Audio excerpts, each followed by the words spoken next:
계속해서 정치권 소식 자세히 짚어보겠습니다. 우정엽 세종연구소 연구위원, 고성국 박사, 최창열 용인대 교수, 장원준 뉴스 편집부장과 함께하겠습니다. 안녕하십니까? 어서 오십시오. 네, 안녕하십니까? 자, 어제 오전이죠. 김영철이 우리나라에 왔습니다. 그리고 오후에 있었던 폐막식 직전에 우리 문재인 대통령과 비공개 회동까지 한 것으로 밝혀졌는데, 우리가 이 주목하고 있는 비핵화 문제나 천안함 도발에 대해서는 전혀 언급이 없었던 것으로 지금 전해지고 있죠? 예, 비핵화, 천안함 한마디도 못했다라는 제목이 이제 조선일보 일면에 실렸습니다. 그 사실관계는 분명히 맞습니다. 어제 10시 오전 10시 되기 조금 전에 도착한 김영철과 어제 오후 5시부터 우리 대통령이 평창 모처에서 만났다. 예. 그리고 그 만나서 뭐 악수하는 사진이라든지 얘기하는 사진도 일체 공개가 안 됐고요.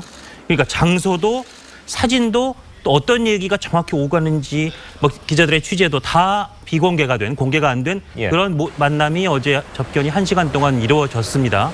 거기서 물론 우리 측에서는 한반도 문제 본질적인 해결이라는 표현으로 비핵화, 한반도에서 비핵화를 우회적으로 표현했다라고 발표는 했으나 어쨌든 비핵화라는 말, 그리고 그다음에 천안함, 당신 천안함에 어떻게 할 책임, 이런 거에 대한 그 김영철에 대한 질문 없이 회견이 끝났다, 접견이 끝났다.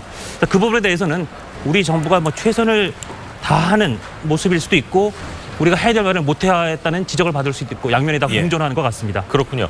자, 1시간 동안 대통령께서 회동을 하고 사진 한 장 공개가 안 됐습니다. 그리고 회동이 끝난 후에 2시간 20분 후에 서면으로 브리핑을 했다.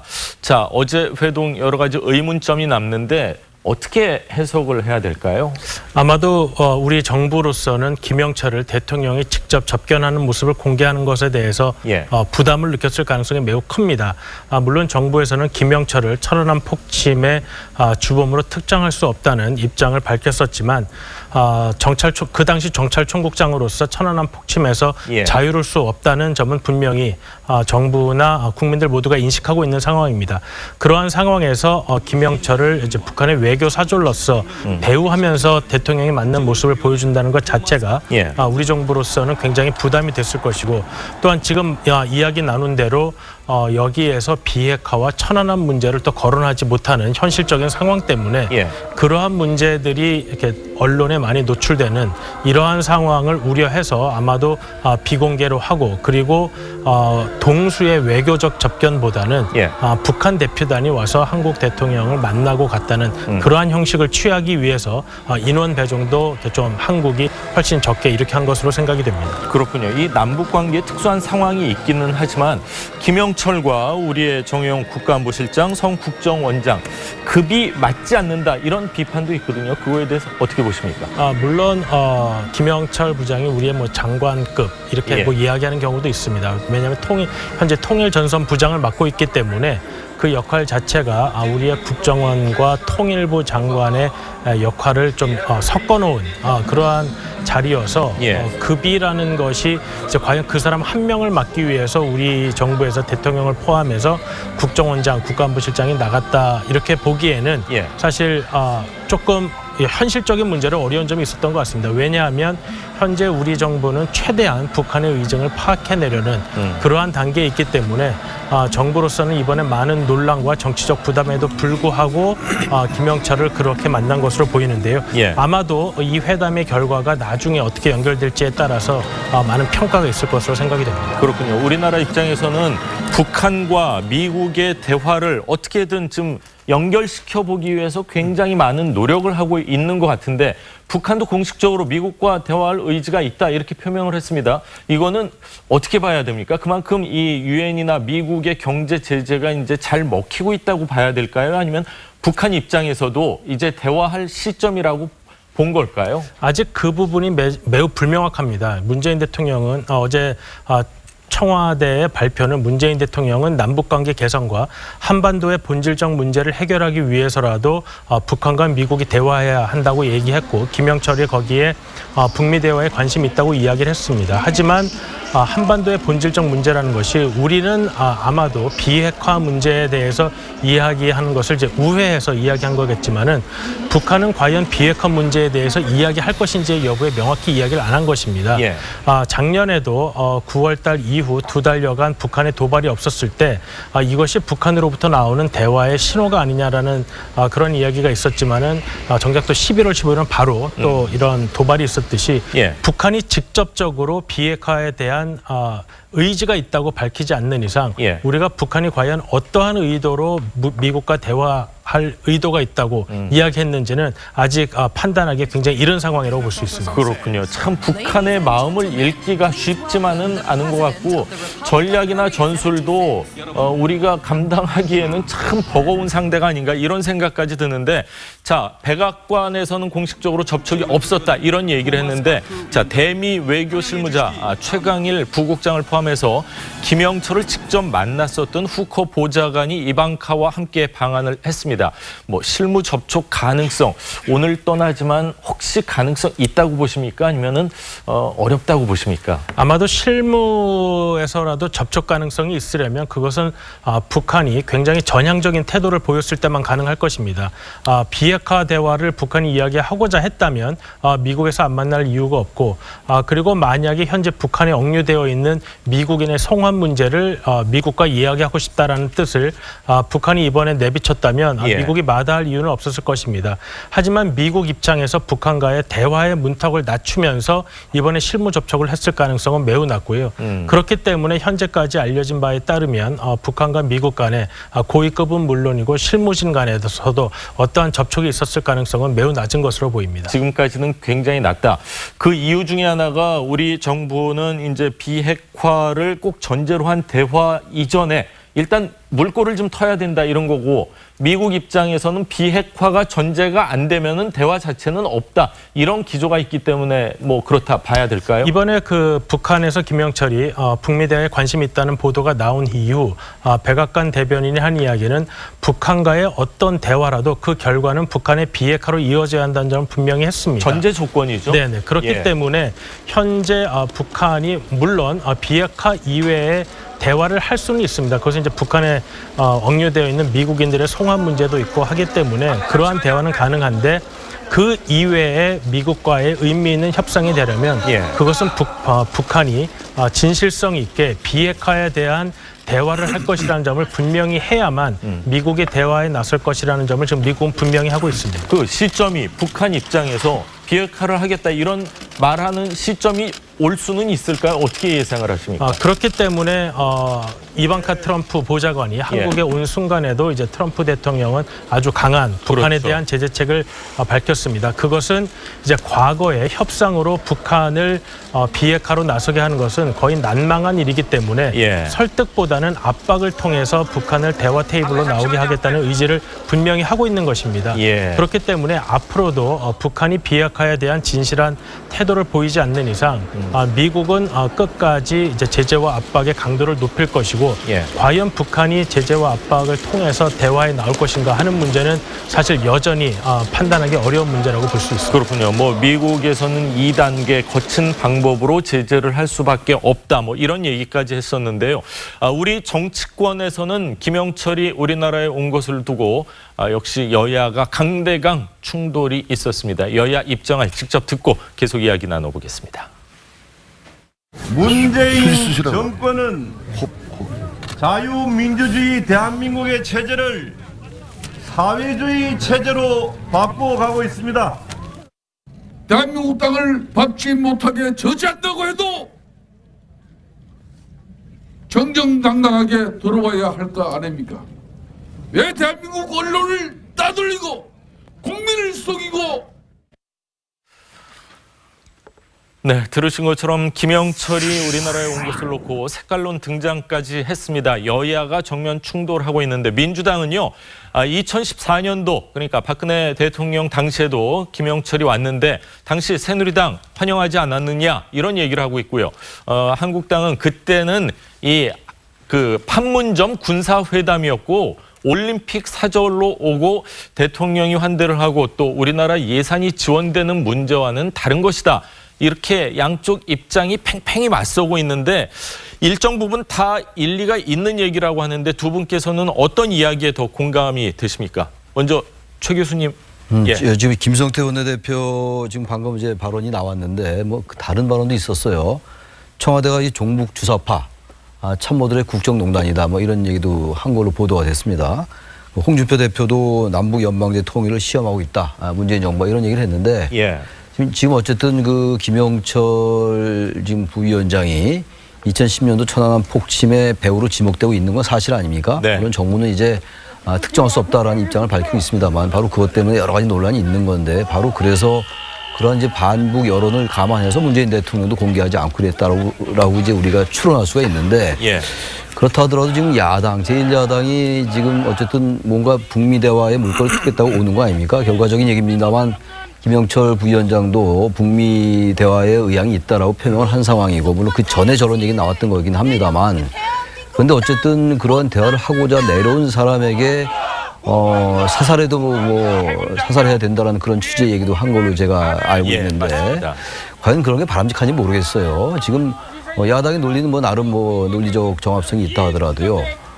어쨌든 간에 지금 통일전선부장의 자격으로 오는 거잖아요. 예. 통일전선부장은 어쨌든 대남 관계나 대남 정책을 총괄하는 자리고 그 김영철이가 천안함 폭침의 배후로 지목된 게 아니라면 이런 얘기 전혀 안 나오겠습니다만 일단 그 부분보다는 통일전선부장 자격으로 오는 거기 때문에 저는 그 역할에 맞는 인물이 오는 거라고 봅니다. 따라서 글쎄 이거 과도한 추론이 될 수 있겠습니다만 지방선거 앞두고 뭔가 좀 어쨌든 이 상황을 그 우리 한국 정치에 아주 그 좀 안 좋은 전통적인 그 안보 이슈 쪽으로 몰고 가려 하는 게 아닌가 이런 생각을 안 할 수가 없습니다. 따라서 제1야당은 제1야당대로 입장이 있다 하더라도요. 너무 발언의 수위가 높다라고 생각이 들고요. 어쨌든 지금 정부가 뭐 사회주의 체제로 가려고 뭐가 있어요. 물론 정치적인 언어라 하더라도 정치 공방이라 하더라도 저런 부분들이 과연 한반도 지금 현재 상황이라든지 여러 가지 정말 우리 역사에 전무후무하다시피 한 이런 상황에 과연 해결에 도움이 될지 그런 우려를 안 할 수가 없습니다. 예. 고 박사님. 많은 분들이 이 주말을 좀 걱정스럽게 보낸 것 같습니다. 예. 저는 지금까지 천안함 폭침 사건 또 연평도 포격 사건, 목함지뢰 사건의 최종적 책임자는 김정은이고 예. 그 군사 행동을 직접 지휘한 배후 책임자는 김영철이라고 생각해 왔습니다.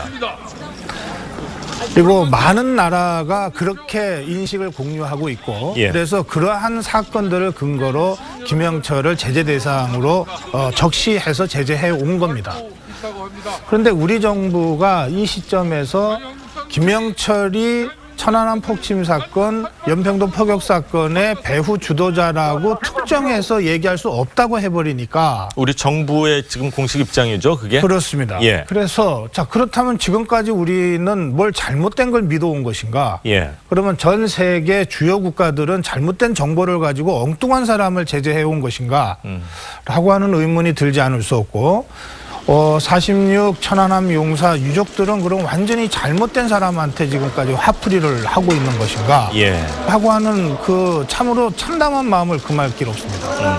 그럼에도 불구하고 저는 우리 정부의 발언 하나하나를 신뢰하고 믿고 싶습니다. 그래서 저는 우리 정부가 여러 가지 조사를 통해서 우리가 알고 보니까 천안함 폭침 사건의 배후 연평도 포격 사건의 배후는 김영철이 아니고 다른 이모더라 또는 다른 박모더라 라고 특정하기 전까지는 김영철이 폭침 사건의 배후라고 하는 기존의 입장을 제가 바꿀 수가 없어요.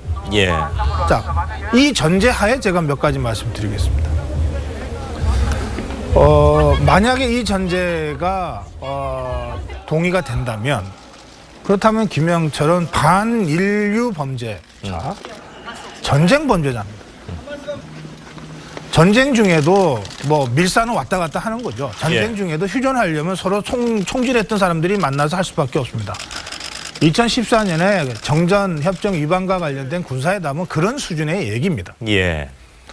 그런데 이번에 이 사람이 북한이 이 폐회식에 참가하는 공식 대표단의 단장이라고 발표를 해서 보내겠다고 했을 때 우리 정부가 그것을 받아들임으로써 마치 국가 원수급의 국빈 예우를 하는 이 의전이 이제 불가피해진 거예요. 이거는 뭐라고 얘기해요? 이게 정파적인 얘기를 제가 하는 게 아닙니다. 이것은 4년 전에 당신들이 그랬는데 이제 와서 왜 이러느냐. 이거는 여야 간에 정쟁을 할 때는 자기들끼리 할 수 있는 얘기지만 예. 과연 이런 얘기가 국민들한테 또 46 천안함 용사 그리고 그 유족들과 같이 당시에 부상당했던 그 용사들한테 할 수 있는 얘기인가에 대해서 저는 부적절한 얘기들이다 이렇게 생각합니다. 그래서 예. 현실적으로 평화를 위해서 우리가 나가야 될 측면이 있기 때문에 북한이 이 사람을 단장으로 보냈으니 우리도 그에 맞춰서 대화의 물꼬를 틀기 위한 노력을 해야 된다고 하는 점에 대해서는 대체로 공감할 수 있습니다. 예. 통일부가 대승적 관점에서 이해해달라고 하는 대목이 그런 대목이에요. 그렇지만 그렇다면 실질적인 대화를 진전시키면 될 일이지 예. 그걸 대통령이 꼭 만나줘야 됩니까?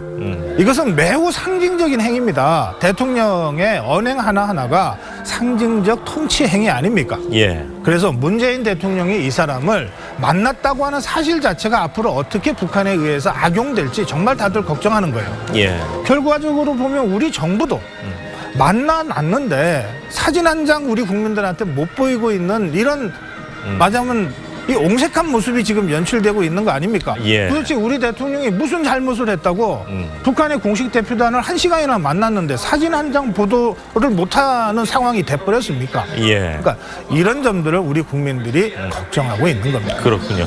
자, 김영철이 단장으로 온다고 했을 때 우리 정부에서 김영철을 만약 거절을 했다면 이런 논란이 없지 않았을까 하는 좀 아쉬움도 남게 되는데, 자, 천안함 유족들도요, 김영철이 우리나라에 들어오는 것에 당연히 반발을 했습니다. 청와대를 항의 방문하기까지 했는데 잠시 모습 보시고 이야기 나누겠습니다. 천안함 폭침 사건의 주범이 김영철이라는 사실을 단정할 수 없다는 정부 관계자의 계속되는 발표가 김영철을 정부가 남북대화 상대로 생각하고 계속 비호한다는 느낌을 저희 유가족들은 지울 수가 없습니다. 정녕 김영철이 천안함 폭침의 주범이 아니라면 언론을 통해서 발표하지 말고 저희 유가족들에게 직접 설명한 생각은 없으신지요? 네, 유족들은 분노하고 있고 반발하고 있습니다. 정치권 갈등 깊어지고 우리 사회, 북한이 노리고 있는 남남 갈등 현실화되고 있는 상황인데 좋은 해결책이 없을까요? 유족들의 입장 충분히 이해가 가죠. 예. 결정을 했는지 안 했는지 여부를 떠나서 말이죠. 유족들로서는 어쨌든 그 당시에 그러한 그 상황을 관리했던 그 부서가 정찰 총국장 자리에 있었기 때문에 당연한 건데, 아까 그 말씀 중에 제가 하나 좀 말씀드리고 싶은 게, 정권의 입장을 바꿔본다면 만약에 지금의 정권이 문재인 정권이 아니고 예. 박근혜 정권이었다 하더라도 저는 물론 이게 가정이라서 저도 함부로 얘기할 수 없겠습니다만 김영철이 내려온다고 해서 그것을 완강하게 반대하고 거절하기 좀 어렵지 않았겠는가라는 생각이 좀 들어요. 예. 정권의 입장을 바꿔서 내로남불 이런 차원의 말씀을 드리는 것이 아니고 예. 막상 이게 지금 한반도 주변의 여러 가지 환경이나 상황이 대단히 급박하고 위중한 상황이고 엄혹한 상황이기 때문에 나름 북한이 통일조선 부장이라는 직책을 앞세워서 내려보내겠다는데 우리는 받지 않겠소라고 하기가 과연 쉬웠을까라는 생각이 드는 거예요. 그러다 보니까 정부로서는 대단히 곤혹스럽다는 생각이 듭니다. 전 정부의 모든 행동이 잘 됐다라고 얘기한다는 게 아니라 오죽하면 문재인 대통령이 그야말로 국가 원수로서 김영철을 만난 다음에 사진을 공개하지 못했을까라는 그런 상황을 이해한 측면에서 바라볼 필요도 있다. 예. 그럼 앞서 말씀 두 분 말씀에 저도 공감을 합니다. 동의를 하면서도 그런 상황을 좀 이해하면서 제1야당이 좀 다른 쪽으로 접근하는 방법은 없었을까라는 생각이 들어요. 거기에 대해서 제1야당으로서 그리고 엄연하게 현재 여당과 야당과의 그 이념적인 성향의 차이는 분명히 있는 거잖아요. 이게 이념의 문제는 아니라 하더라도 말이죠. 현실적으로. 네.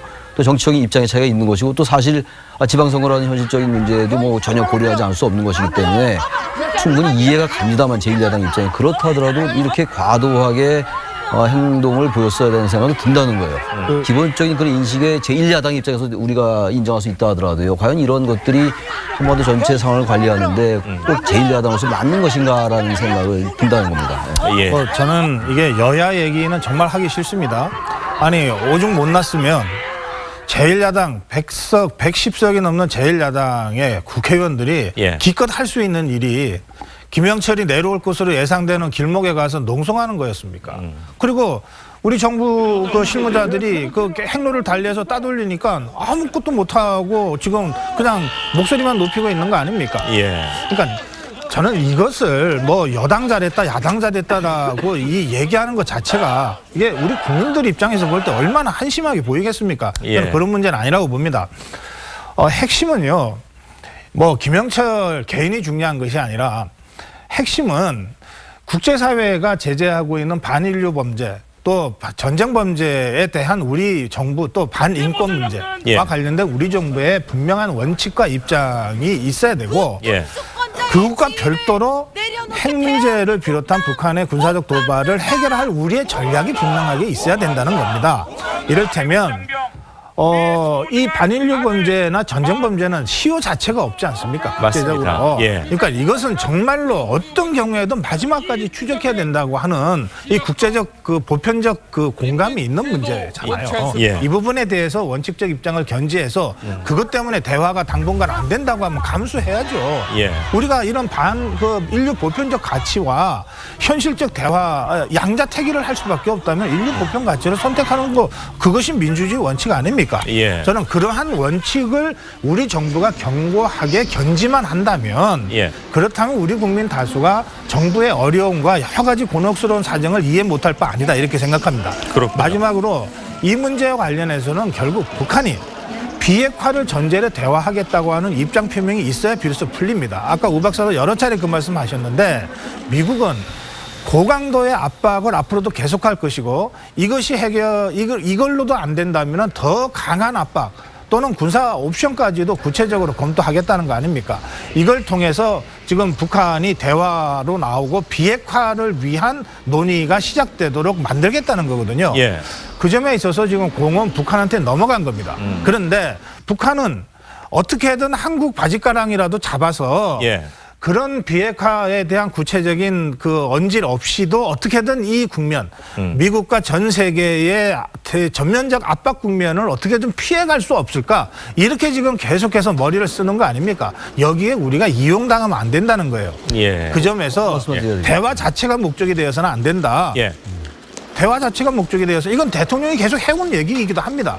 그 점을 분명히 하는 것이 저는 출발점이어야 된다고 생각합니다. 그 얘기 아까 예, 짧게. 얘기를 좀 돌아가서요. 예. 2002년도 연평해전이 있었잖아요. 예. 그때 우리 장병이 많이 죽었어요. 맞습니다. 그럼 그때 2007년도에 또 노무현 대통령과 정상회담이 있었잖아요. 예. 굳이 그렇게 비유를 한다면 정상회담하면 안 되는 거죠. 그거 지신 다 김정일이 내리지 않았겠어요. 예. 경찰총국장 그 2002년도 얘기입니다. 지금 제가 천안 폭침을 얘기하는 게 아니라 그렇기 때문에 그 당시에 경찰총국장이 내려왔으니까 대화하면 안 된다는 논리는 너무 과도한 얘기라는 걸 다시 한번 제가 말씀을 드리고 싶습니다. 그렇군요. 자, 트럼프 대통령은요, 이방카가 한국에 온 날 사상 최강의 이 대북 제재안을 발표를 했죠. 네, 그렇습니다. 내용을 간단히 말씀드리면 예. 이방카를 보낸 날 미국 재무부가 발표한 내용은 사실상 유류를 북한으로 밀수할 수 있는 모든 배를 다 막는다. 맞습니다. 기억하시겠지만 작년 말에 유엔에서 원유는 1년에 한 400만 배럴, 정유 50만 배럴을 최소한의 경제 활동에 필요한 정도로 막았는데 밀수로 많이 유류가 들어가고 있었거든요. 그 배도 다 막겠다.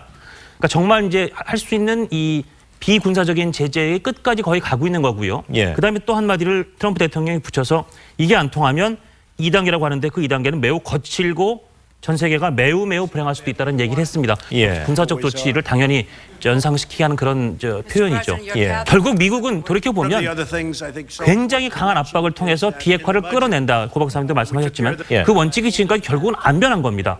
평창올림픽이라는 특별한 기간 동안 제가 그때 이제 경조사 때는 사람들이 조금 특별한 관계를 맺는다는 비유를 드린 적이 있었습니다. 예. 그 지나고 다시 원래의 기저로 들어간 거고 북한은 다만 이제 여러 가지 상황상 너무 제가 때문에 힘들어지고 여러 가지 어려운 거로 보입니다. 그래서 대화 쪽으로 들어왔는데 결국 좀 삿바 싸움이 진행되고 있고 미국은 이런 씨름 안 해도 좋다는 삿바 싸움이고 예. 북한은 이 씨름을 웬만하면 꼭 했으면 좋겠다는 삿바 싸움을 하고 있는 거고 한국도 어쨌든 이 씨름을 좀 하자는 예. 그런 씨름은 이제 대화를 뜻합니다만 이게 어떻게 갈지는 조금 더 이 씨름의 종말, 이 씨름의 앞으로의 그 경과는 조금 더 지켜봐야 되는데 미국은 역시 원칙 원래 그 기조가 안 변한 것 같습니다. 예, 무역회사, 해운회사 27곳 그리고 선박 8척 이렇게 제재를 했는데 이걸로 북한의 숨통 좀 더 옥죄일 수 있을까요? 아직까지는 군사적 옵션에 들어가기 이전 단계로 경제적 제재로 볼 수 있습니다. 예.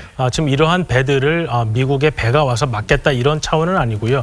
다만 트럼프 대통령은 이러한 현재의 제재 정책이 효과가 없으면 제2단계 그리고 그것은 매우 거친 것이 될 것이라고 표현을 하면서 관계국들이 이러한 제재를 이행하는 데 도움을 주기를 강력히 이야기를 하고 있는 상황입니다. 예, 그렇군요. 자, 남북관계, 북미관계 어떻게 발전될지 진전될지 계속해서 지켜보도록 하겠습니다. 오늘 말씀은 여기까지 듣겠습니다. 감사합니다. 고맙습니다. 고맙습니다.